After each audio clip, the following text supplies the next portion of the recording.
Each year, Microsoft Research hosts hundreds of influential speakers from around the world, including leading scientists, renowned experts in technology, book authors, and leading academics, and makes videos of these lectures freely available.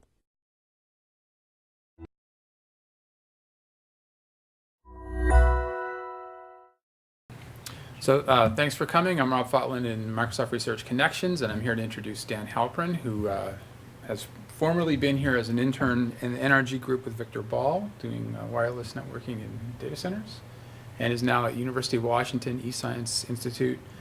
Correct me if I'm getting any of that wrong. And he's going to talk about sharing SQL with Oceanographers. So thank you. All right. Hi, everyone. Thanks for coming. I am here to tell you today about an experiment we did where we tried to figure out whether our query-as-a-service system, which is designed for scientists, would actually help real-time science integration meeting. And this is joint work with all these people you see below. And in fact, here we are. And the key point takeaway on this slide is that in this project, the top 3 of us here are computer scientists working at UW in the computer science department and the eScience Institute. And the bottom 3 here are oceanographers from UW and from Woods Hole Oceanographic Institute. This was actually a joint collaboration both with these people on this paper, but also with a wide collection of oceanographers, as I'll tell you more about later. It's also actually a pretty short talk, so feel free to throw in questions at any time. So one of the beliefs in the scientific computing community is that databases are a really good fit for science.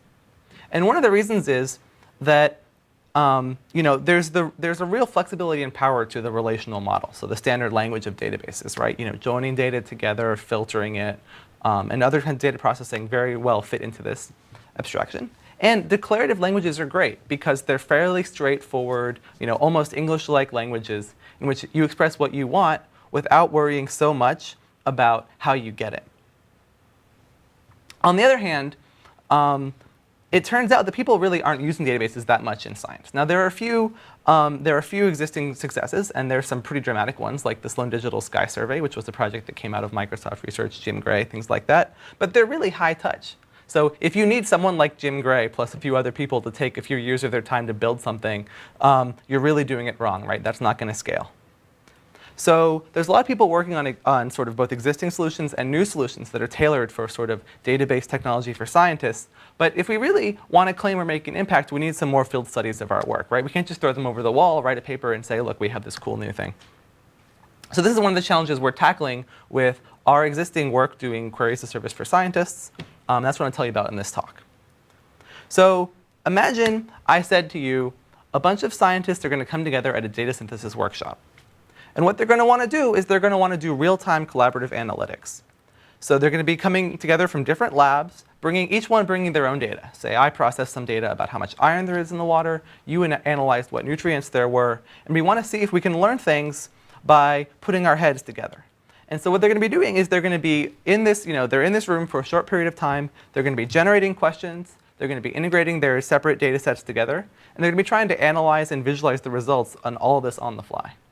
So the question we asked is, could we actually help scientists use that FaceTime in a more efficient way? So the way these meetings might work generally is scientists would say, OK, here's my Excel spreadsheet. There's your Excel spreadsheet. Let's see if we can sort of copy and paste things in the right way, get the columns lined up, and then use some graphs. Maybe some of them would write sort of on-demand Python or R scripts that would do a little bit more complex integration. But our answer is that we think that SQL for Science is a good solution here. So when I talk about this, how would we use SQL for collaborative data integration? Well, on the one hand, it's a great fit for databases, right? I mean, sort of the language of databases is data integration and analytics, right? Things, express things as joins and projections and aggregates. And ad hoc iterative queries are really easy to write when, just by modifying SQL here and there.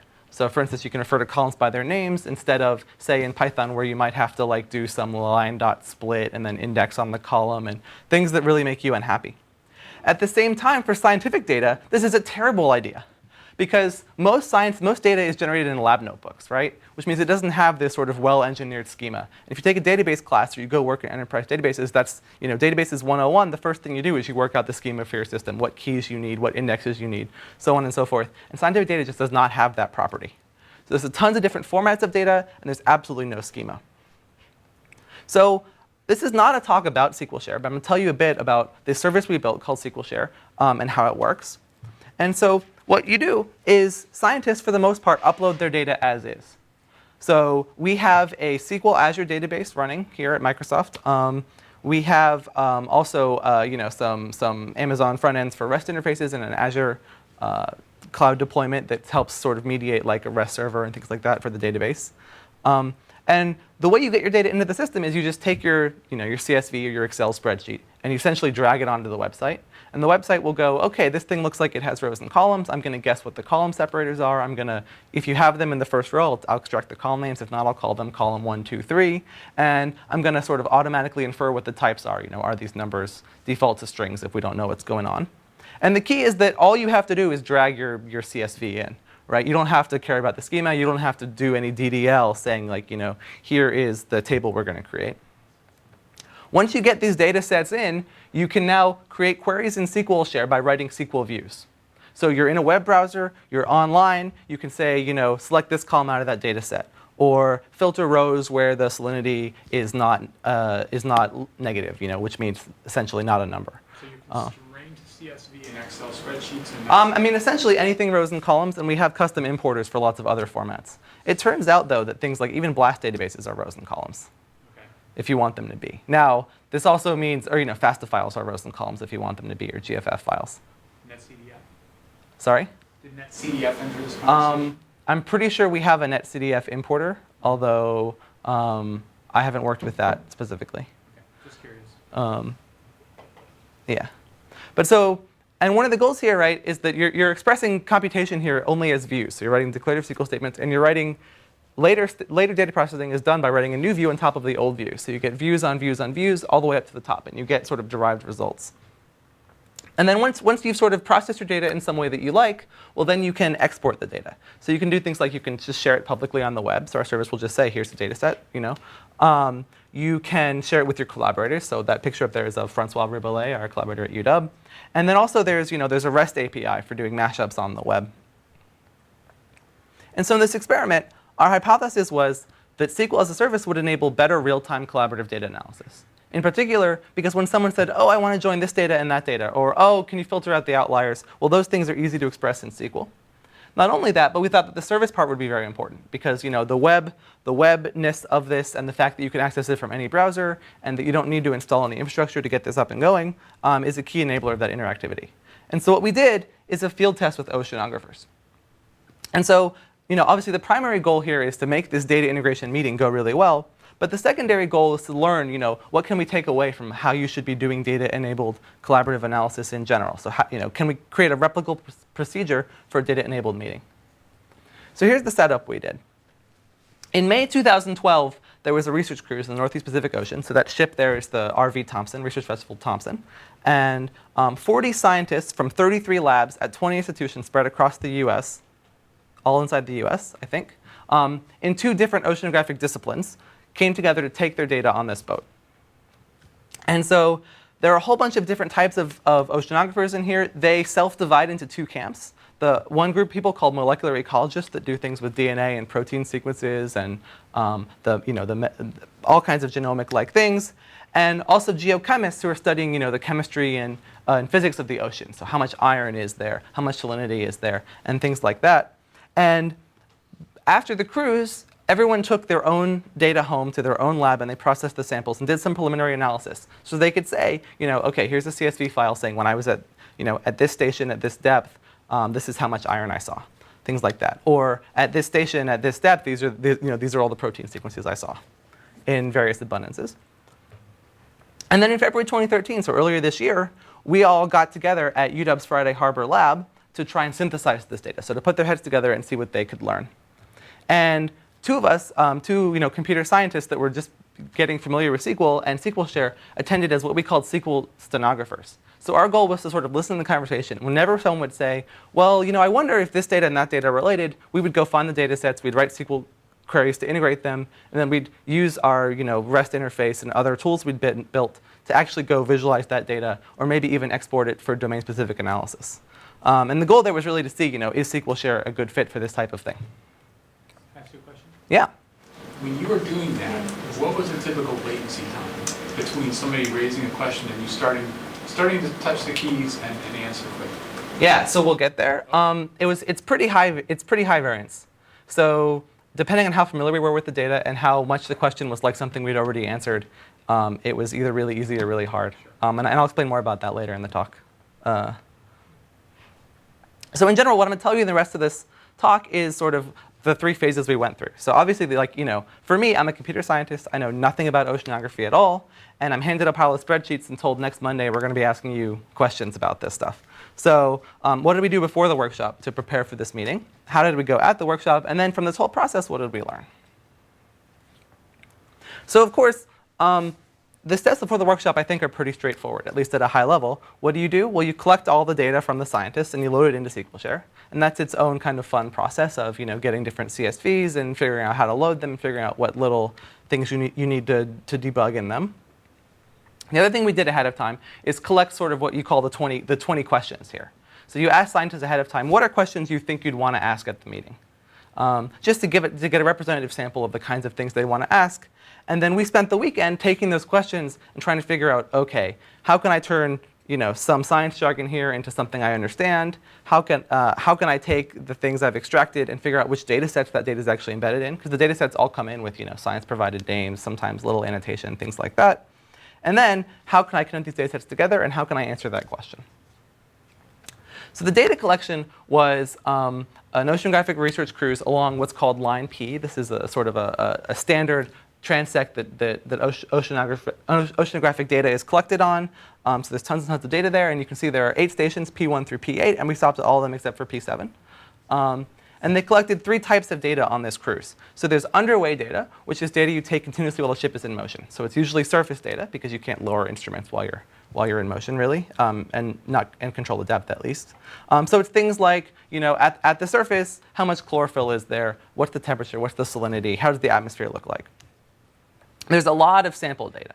So one of the biggest kind of bulk data collections is that when the ship is on station, say it stops at P1, it's going to lower a bunch of instruments and say you're going to have bottles that snap closed at certain depths. You're going to lower to capture water for later analysis. You're going to have pumps that you lower to a certain depth that have filters to try and collect microorganisms of a certain size that you're then going to count and sequence later. And so that's the sample data. And then there's the cast data, which is continuous measurements of the water column. So as you're lowering these instruments to snapshot samples at specific depths, you're also going to say, keep a trace of the temperature, salinity, conductivity all the way down.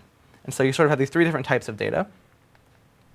And for this cruise, where this data integration meeting was an explicit goal, we had a little bit more control over the data schema. And this is why sort of the question of, is it always CSVs? Well, for this meeting, we had a bit of an advantage here.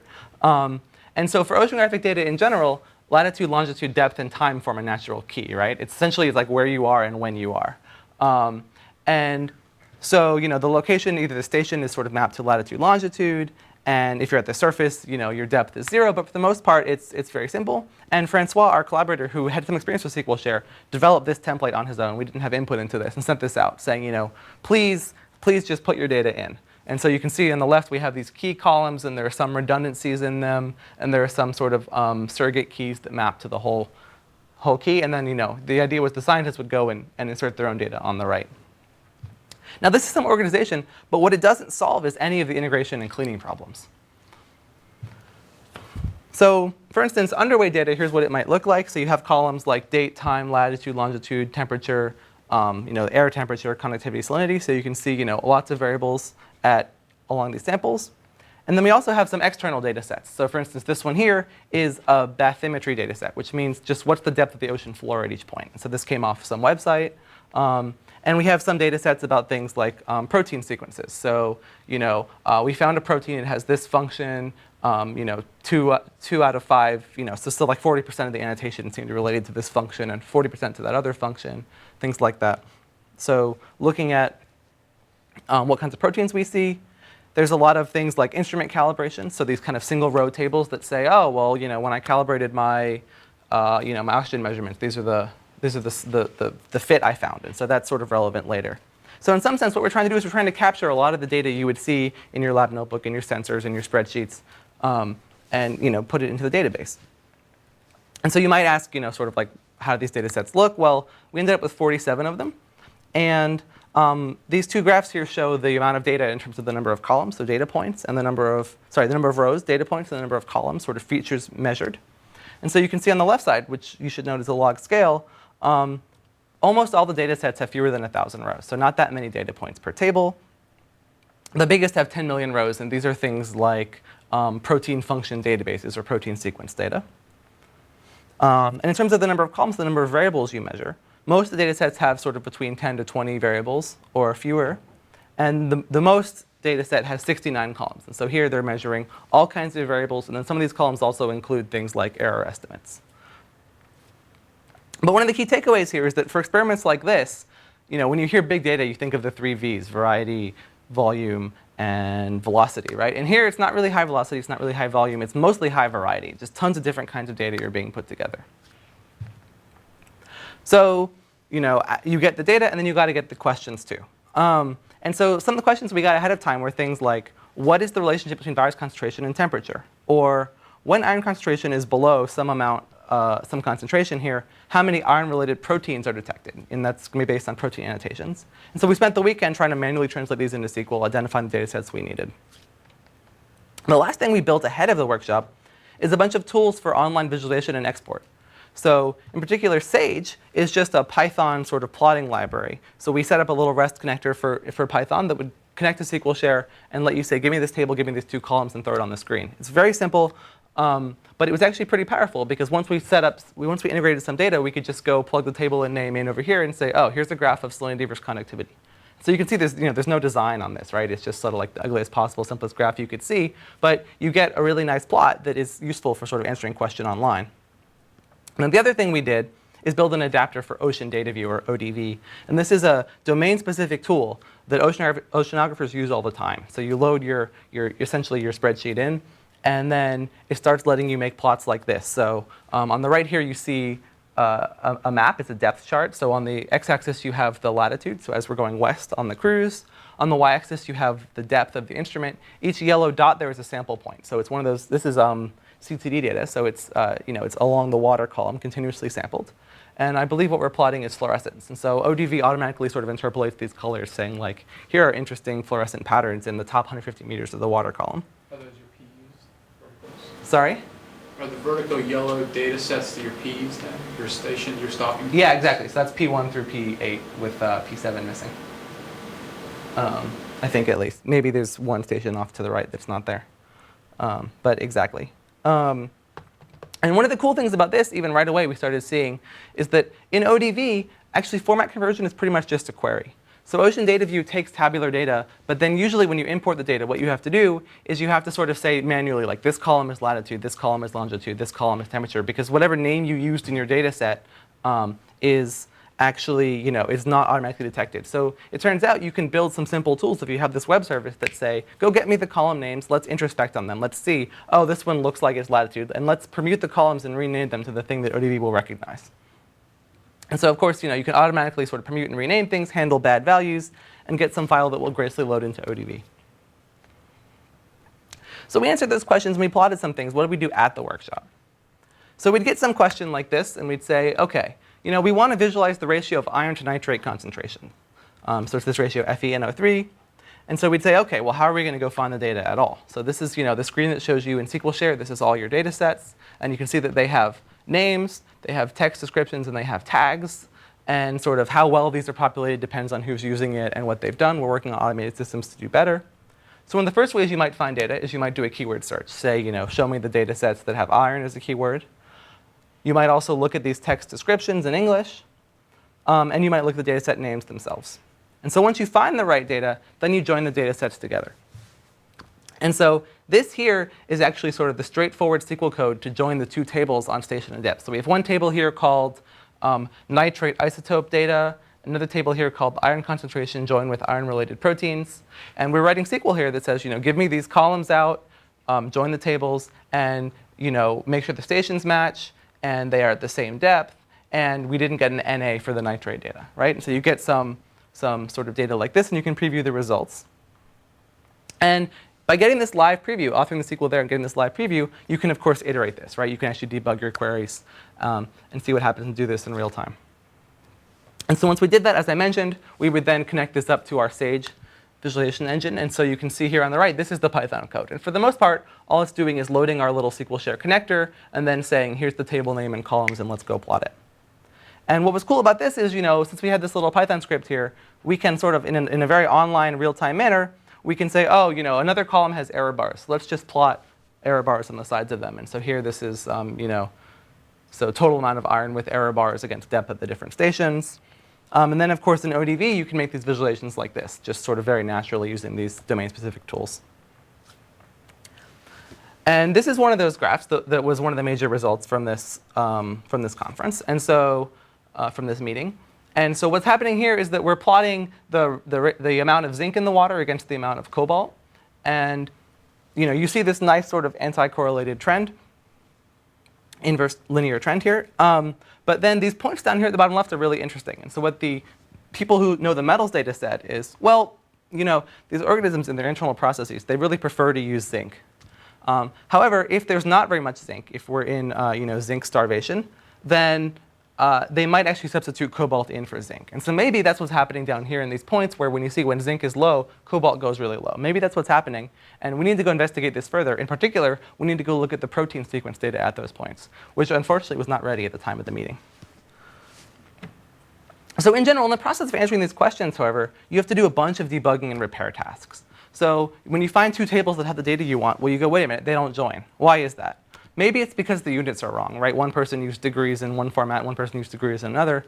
Other times, you have to fix a typo. Like there was one person who, the station convention is P1 through P8, and someone just wrote 1 through 8. It's like, oh, I have to insert the string P there. Well, that's pretty easy. Other times, people often put sort of data in the file names. So you might have a file called station 1, and a file called station 2, and a file called station 3. Well, in SQL, right, it's really easy to select star from table, comma, value as field. So select everything from file 1 and then add a column called station as P1 and then union those together. And so now you can actually sort of trivially clean up and integrate data and add the data back in. Sometimes tables have the wrong format. So when you're writing a lab notebook, right, you often sort of unpivot the data. So you'll have station here, and then you'll have variable 1 value, variable 2 value, variable 3 value. But these are really the same variables, right? Maybe actually station name is in the column, say. And what you really want is a table that says, station depth value, station depth value, instead of station depth, depth, depth, depth, value, value, value, value, because you want to ask queries about that. And so, in SQL, you can easily pivot and unpivot tables. Other times, they would join two data sets together, and they'd go, why is there an exponential increase in the number of points? What happened? Why did everything get squared? And you'd go, oh, well, obviously, when this scientist did their data, they had replicates. So they had 3 different measurements at the same, physical point. And when you did your data, you had replicates. And so now, when you join them together, you're going to have 9 values. And then go, oh, yeah, well, I want my replicates. I don't want theirs. Just throw an average in. Right? And so it's really easy to, once you see the join, recognize these problems, and then adapt the query to fix this. Another case is you get simple things, like when you're visualizing it, wait a minute, the map's in the wrong part of the world. Oh, this person swapped lat and longitude. But the big takeaway here, right, all of these are SQL statements. Right? This is like very simple. Yeah, Adrian. Just wondering if you thought about potentially automatically detecting this kind of situation and like when IDEs like suggests fixes, saying like, here's the SQL you need to paste in to do the pivot that you need to make these tables line up or something. Yeah, so the question is about sort of automatically detecting and recovering from these problems, and this is absolutely a goal, right? So one of the biggest things we learned in this whole experience is just sort of the variety and the number of ways things can go wrong. And one of the really cool things about scientific data is that for the most part it's read-only. So SQL Server actually, right, is designed to whatever power airlines. They're going to be buying tickets. Transactions are really important. Online transaction processing is sort of the keyword you might hear a lot. And scientific data doesn't have that property. So we're thinking a lot about, given the workload from this experiment, if they go do another cruise and throw all the data in, could we sort of automatically just go and join all the things and draw all the same graphs? But of course, they're going to have different formats, right? They're going to have pivoted data. They're going to have added columns. They're going to have changed units because they're using a different instrument. They're going to be at different station names. And so sort of there's a lot of interesting work about how could we recognize the situations and automatically figure it out.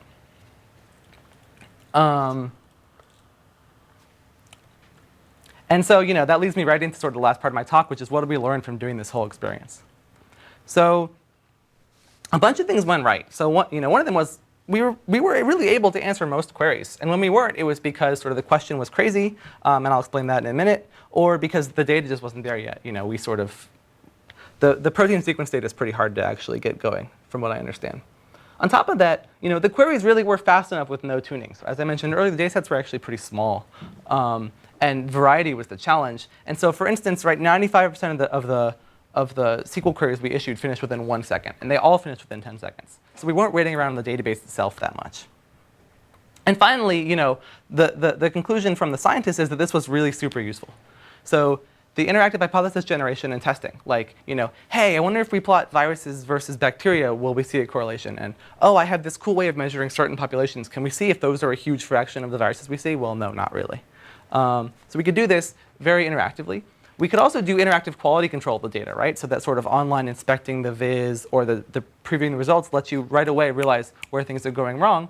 And we could also do cross-validation across disciplines, which was one of the key goals of this meeting. And of course, the other thing we found here is that the service-oriented nature of this was really invaluable. So all of those second-step tools, right, the visualization, the analysis, and even sort of the online querying in the web browser, they all relied on the fact that we had this REST interface up. And we were able to spin up those tools, like the ODV exporter took me like 12 hours, right? And it's because REST is such a nicely defined protocol, and there are good libraries for it, and it's just easy to do those kinds of things. At the same time, a lot of things went wrong. So for instance, number one, there weren't enough of us SQL author people. So we just had way too little people to get everything we wanted to get done. And the other thing was, as Rob hinted at earlier, there was a pretty high variance in how long it took us to answer a question. So once we'd gotten bootstrapped, kind of after that weekend of prep, and in the first half hour of the meeting, it frequently took us less than a minute to answer a question. And part of that was just due to the crappy connection over the internet, things like that. But then there were also a lot of longer cycles, so 5, 15 minutes, for either like new query types or bugs in the tools. So for instance, one time someone said, hey, I really want to see the correlation between these two variables. And I'm sitting there going, OK, well, I can definitely do correlation in SQL, right? I know it can happen, but you're going to have to give me till a break to actually work at that idiom, because I'm doing too much other stuff right now. And it turned out later that person actually just wanted to plot them. So that person I was able to answer quickly. But for those new query types, it's like working at the idioms on demand is something we're working on. And so it would help to have a library of these idioms, which is something else we're developing. There were also some tool bugs. So it turns out that most browsers and web sort of client libraries limit URLs to 2,000 characters. And so the interface we were using, if you're getting a query answer, you want to use a GET request. Your data is in the URL. And so if you're automatically generating SQL queries over 100 columns, it's pretty easy to hit that 2,000 character URL limit. And then you cry and have to figure out a real-time workaround.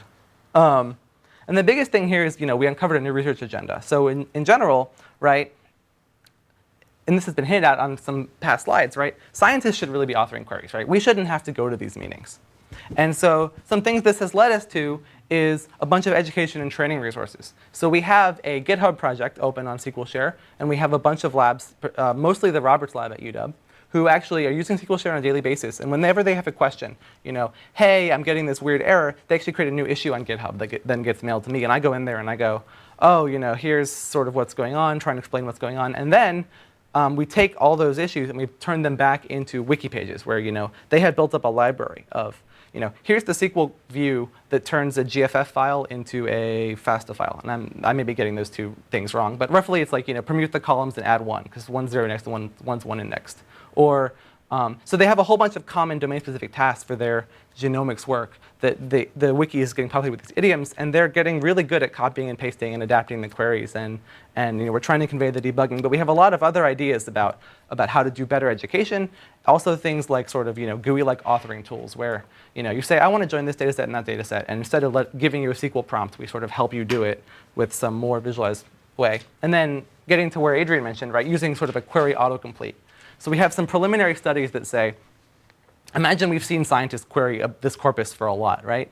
And now you start writing a query, select star from table, join table. And it says, OK, well, here's 20 where clauses that seem to be relevant, weighted in some interesting way. We found that those sometimes help. And getting this work kind of more robust and also just pushing more on it basically is something we're really interested in. One of the other things we learned as a consequence is that the visualization was really invaluable. So there's just nothing that compares right? Looking at the table can give you some intuition, but nothing compares to like plotting it and playing with it. And so out of that, we worked with some students at UW, and we built this thing called SQL Share Graphs. And since I have a little time, I thought maybe I would show this to you. So here you have, you log in and you just get this sort of like list of data sets, and we're working on better ways to, to filter this and show customized views. But you see here, SQL Share Join Test. It was authored by Bill, and some English description of it. So for instance, just Weka columns. And then once you pick one of these data sets, so here, this is the periodic table, you actually have a live SQL prompt that you can edit here. And then it will go to SQL Share, fetch the, issue that query, fetch the results. SQL Share will tell you, oh, this is a string column, this is an int column, this is a float column, this is a date column. And so some of the string columns we don't know how to handle. But then down here, select your x-axis. And so here's the, the atomic mass, the group, the period, the melting temperature, so on and so forth.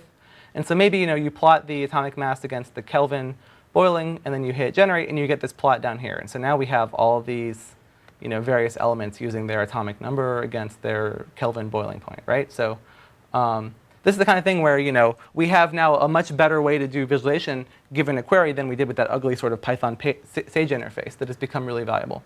And so then once we had this running, some of our scientists started saying, well, we have this instrument we've built, and we're going to put it on the ship, and we're just going to let it go. And we want to be able to monitor it from shore. So where is the ship? Is the instrument working? What is it seeing? Both so that we can sort of interactively help redirect the ship in real time. So we might say, hey, you just passed some really interesting feature. Go back and take some samples, which is something oceanographers have wanted to do for a long time. Right now, they just sort of go to the station, for the most part. They just go to the stations and sample there. And so we have this other dashboard right here, that is live, but I tweaked it before this to make it a little more efficient. And so what this is right now there's a 30-day cruise going that left UW on August 7th. And so if I zoom out, you'll see that. They left UW on August 7th, and they're going to Hawaii. And so they went out. This is that same line P here, all these waypoints. They went out line P, and they turned south, and then they're going to go to Hawaii, where the boat's actually from, the Kila Moana. And so this stuff down here is live display of how much water pressure there is through their underway flow cytometry, some calibration metrics, how many events there are per second, how many particles they're seeing in the water, what the ratio of particles total they see to the particles they recognize, some calibration data. And then over there on the right, you can see things like, OK, where is the ship right now relative to a waypoint? How fast is the ship moving? So you can see now the ship is stopped. It's on station. And down here, actually, this is the phytoplankton concentration. So they have a classifier that's running on this data. And so you can see, OK, the green population, which I guess is Pico, is currently the most prolific. And then, but you can see, right, so there was a nighttime. And so maybe the populations change over time. And there's some refresh issues here. So but you can actually sort of interact with this, and you can see the science output here. And so like Francois, who's on shore, has actually been sending Ginger an email saying, hey, look, the population just changed. Where are you? What's going on? Are you seeing anything interesting on the instruments? Maybe you should stop and sample if you have extra time.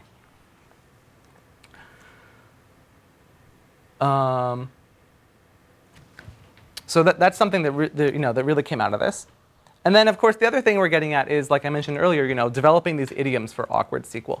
So one of the very common things you want to do in data cleaning is rename a column, right? In SQL, the only way to rename a column right now, so you can't do regex over column names, right? It's really good to do row stuff, but you can't do column-wise sort of automated stuff. So if you want to rename a column, you have to write the statement select this column as its new name, comma, every other column individually from the database. And so we had some programmatic tools that would help you auto-generate these kinds of awkward constructs.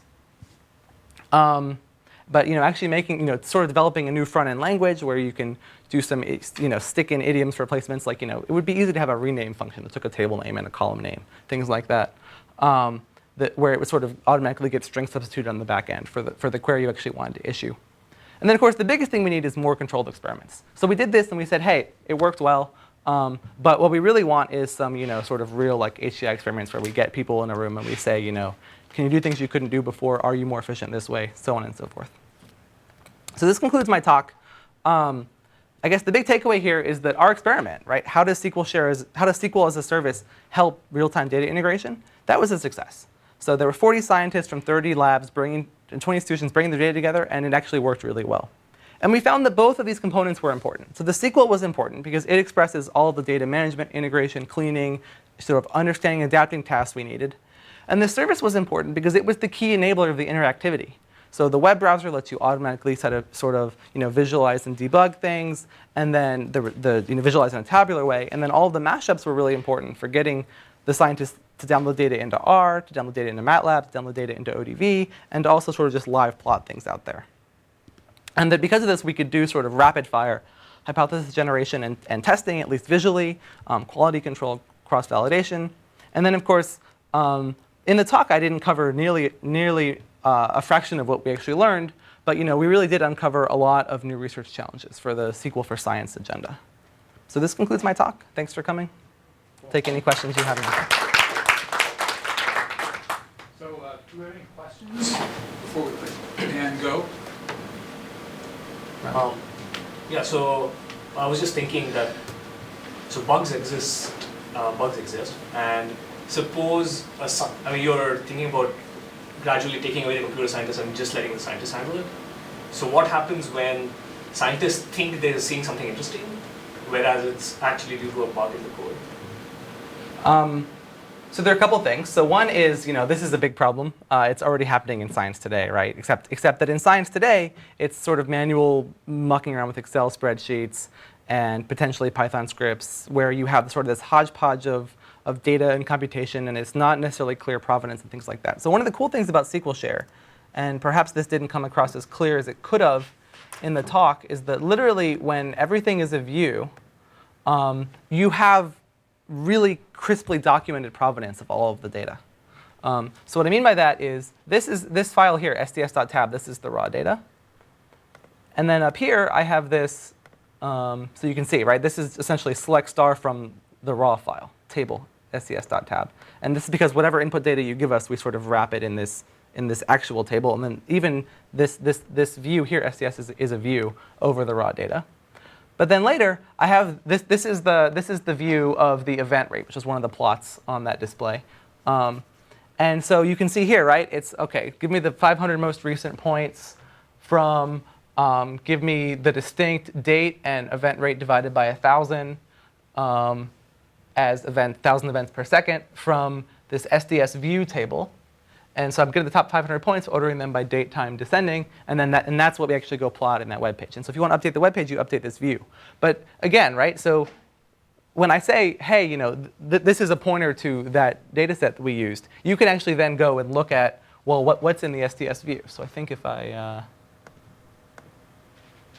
do this, so now this is the SDS view, and you can see this is mostly type conversion. Right, cast the time as a date time, get the difference from 1970 till now as a timestamp, and then here we're actually converting latitude and longitude from sort of base 60 units to base 100 units. I forget what the technical terms are, but we want decimal degrees, and that's not what they gave us. And so you can see right here, this is the conversion for latitude and longitude, and then mostly sort of some type matching down below. So I mean, the cool thing is that yes, there are bugs, but we're completely storing the provenance.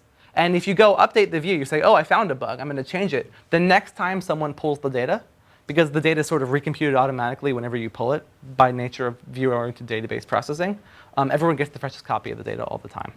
We also have, we have DOI support, right? So you can actually assign a DOI, so a digital object identifier, to one of your data sets. You can cite it in your paper, and then you can click that link, go here, and see the full provenance for the computation. So we're not necessarily helping fix bugs now, but we are at least sort of providing better provenance, we think. Right, but if the scientist is then going off on their own and they say, I think I get the hang of this, then they have to sort of assume the risk of if they format something and they get a chart back and they say, oh, here's some interesting new science, right? If they publish that, their reputation is on the line, and it's based on them not having a bug in their SQL query. Does that make sense? Well, sure, but this is no different than they have to know how to use their tools. Oh, no, I'm not saying it's a bad thing. I think it's an interesting thing. It's like, the scientist is asked to take on this new way of thinking about stuff. Yeah, I mean, honestly, right, getting the mind share of the scientist is something that is interesting and challenging all around. So just, I mean, all these things come with trade-offs, right? Like Reinhardt and Rogoff, well, if they didn't make their Excel spreadsheets public, then they wouldn't have been caught. At the same time, I think it's fundamentally good for the world that they were, and that other people are. And I think that the flip side of this is perhaps we can get people to be a little more rigorous in their process. I don't know. I mean, I now sign all my reviews when I review papers, right? All my code for my thesis is public on GitHub. And it's weird, right? It's really weird. I mean, even posting papers when they're accepted, but not when they're published, which you can do if you treat the copyright policy like you want to, is something that people have issues with. But I think reproducibly is becoming increasingly important as we're more and more data-driven and less sort of process-driven. And so that's the way we have to go. And so I have a question. I think there was another question back there, if you don't mind. Oh, okay, so my question was mainly that I think it's really interesting that you're offering this as a service and uploading all this stuff to the cloud, but some of these tests, especially if you talk about scientists that could be in remote areas, so what kind of experience did you have? I mean, what connection did you use, and how did you upload data, and how did you, I mean, some of this is in real time, so what challenges did you face in terms of displaying this information in real time and not having a huge delay, or because you said there were connection problems, which is not surprising at all. Yeah. What can I say? So the service versus local thing is just a huge trade-off in general. So one of the good things about this is, so we got the data in the service when we were at UW, right? So that's sort of fast connection. It's over to Microsoft, so it's pretty fast no matter what you do. And that was great. In general, these types of problems, right? When you use a hosted database, say SQL, Azure, or any other hosted service, the computation now is super fast because it's in there. So in one sense, the remoteness of it is a big boon because all the queries run fast, they can store all the data, and you only need to actually bring back the data you want to visualize or the data you need to analyze. So right, these previews are all pretty fixed size. We only give you the top 100 rows. You only have to see the SQL, things like that. At the same time, it's absolutely the case that when you actually want to download a data set for sort of local visualization, you have to pull the data down, and that can be a huge bottleneck. Our connection wasn't terrible, but it wasn't great. It was sort of like maybe a good hotel Wi-Fi. Okay, that's Yeah, From the Friday Harbor Lab? from Friday Harbor Lab. And part of it was just the number of people in the room, and we had Skype going all the time in the background, things like that. I think we're fundamentally at a disconnect there, right? Because if everyone's, I could have imagined that we would have deployed SQL Share on a server in the lab, which is doable. I mean, you can point the backend at a sort of a local SQL server instead of a SQL Azure. You can spin up, you can run all the same code on a local Linux box for the Amazon part and a local Windows box for the Microsoft part pretty easily. So we could have done it all locally. For us, the service is better because the scientists don't have the IT budget or the IT expertise in a lot of cases to be hosting those things. So my question was, you had 40 people, 40 scientists there. At the end of that meeting, is there a roadmap or a plan for them to wander back off to wherever their lab is and to continue to ask the system these kinds of questions so that they're not dependent upon a stenographer, but they can, if they choose to, they can, it's kind of related, they can figure out how to do these queries themselves? So we tend to have better success with scientists that are currently at UW.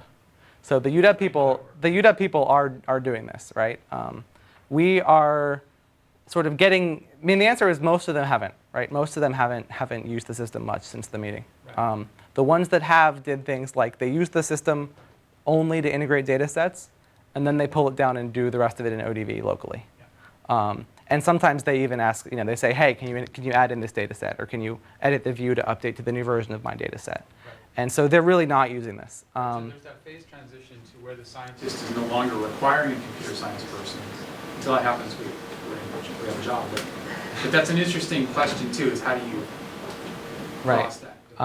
And that's, so sort of, this whole like, let's use GitHub issues to do training and let's have the wiki, that's all sort of post-dated in this meeting by a long shot. So we're really sort of ramping up on how to do both sort of automated stuff, but also better training and better user experience and better, authoring without the command prompt necessarily, without the SQL prompt necessarily. But that's all future work. We did not have great success with it on this project yet. Okay, let's thank our speaker again. All right.